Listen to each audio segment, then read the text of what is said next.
नमस्कार. ज्योती हेल्दी आरमध्ये तुम्हा सगळ्यांचे मनापासून स्वागत. तुम्हीसुद्धा तोंडलीची भाजी नेहमी एकाच पद्धतीने बनवता का? आज मी तुम्हाला अशी झणझणीत आणि चविष्ट तोंडलीची रेसिपी दाखवणार आहे. एकदा खाल्ल्यावर पुन्हा पुन्हा बनवाल. यात तेलाचा वापर खूप कमी प्रमाणात केला आहे, पण एवढी टेस्टी झाली आहे. चला तर मग सुरू करूया. येथे मी 500 ग्रॅम तोंडली पाण्याने क्लीन करून घेतली आहे. आता सगळ्या तोंडलीच्या दोन्ही बाजू चाकूने आपण कट करून घेऊया आणि सगळ्या तोंडलीची उभ्या आकारामध्ये असे 4 भाग करून घ्यायचे आहे, कारण प्रत्येक भागात आतून मसाला मुरल्या जाईल आणि तोंडली लवकर शिजेल.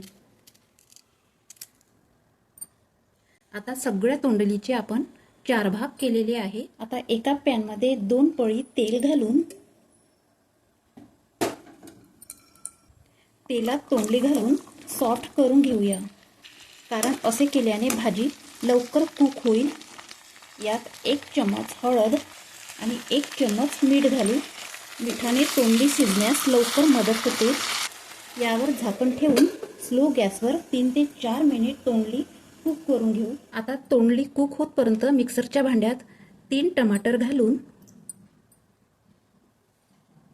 आणि थोडा कढीपत्ता, 2 हिरवी मिरची आणि 6 ते 7 लसूण पाकळ्या घालून पेस्ट मिक्सरला फिरून घ्यायची आहे. आता झाकण उघडून आपली तोंडली शिजली की नाही चेक करू. तोंडली आपली सॉफ्ट झालेली आहे. आता ही तोंडली आपण एका भांड्यामध्ये काढून घेऊ. तोंडली कडक असल्यामुळे ग्रेव्हीत लवकर शिजत नाही, म्हणून आपण तेलात सॉफ्ट करून घेतली आहे. असे केल्याने यातला कच्चेपणा पूर्णपणे निघून जातो. आता याच तेलात थोडंसं तेल घालायचं आहे, 1 चम्मच जिरं घालायचं आहे आणि पाव चम्मच हिंग घालायचं आहे. जिरं फुललं की लगेच 2 मोठे कांदे बारीक कापून घालायचे.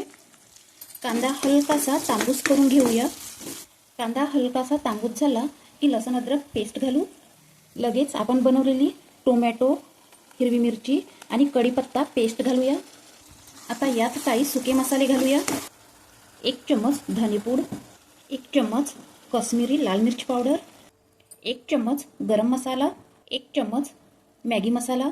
मॅगी मसाला असेल तर घाला, नाहीतर स्किप करा. चवीपुरतं मीठ आपण अगोदर घातले होते, त्यामुळे मीठ बेताने घाला. मिक्स करून घ्यायचे आहे. यात अर्धा कप पाणी घालून मसाल्याला तेल सुटतपर्यंत परतून घेऊ. आता यात तोंडली घालूया. आता छान मसाल्यामध्ये तोंडली मिक्स करून घेऊ. आता यात 1 ग्लास पाणी घालते. ही तोंडली आपण अगोदर शिजवली होती, त्यामुळे आता जास्त शिजवायची अजिबात गरज नाही. तुम्हाला भाजी घट्ट पातळ कशी लागते त्यानुसार यामध्ये पाणी घालायचे. आता यावर झाकण ठेवून 6 ते 7 मिनिट भाजी शिजवून घेऊ, म्हणजे मसाल्यात तोंडली छान मुरल्या जाते. आता झाकण उघडून 1 चम्मच कस्तुरी मेथी घालायची आहे आणि 1 चम्मच साजूक तूप घालायचे आहे. याने भाजीची टेस्ट वाढते. मिक्स करून घेऊया. बघा, तोंडलीची भाजी मस्तपैकी झणझणीत झालेली आहे. आता गॅस बंद करूया. आता ही भाजी आपण प्लेटमध्ये सर्व करूया. ही भाजी बघूनच तुम्हाला आत्ताच करावंसं वाटत असेल आणि दिसायला मस्त ग्रेव्हीने भरलेली दिसत आहे. ही भाजी आपण भात, चपाती, भाकर कशासोबतही खाऊ शकतो. तुमच्याकडे लहान्यांपासून तर मोठ्यापर्यंत बोटं चाटून पुसूनच खाईल, कारण ही भाजी लागतेच तेवढी टेस्टी.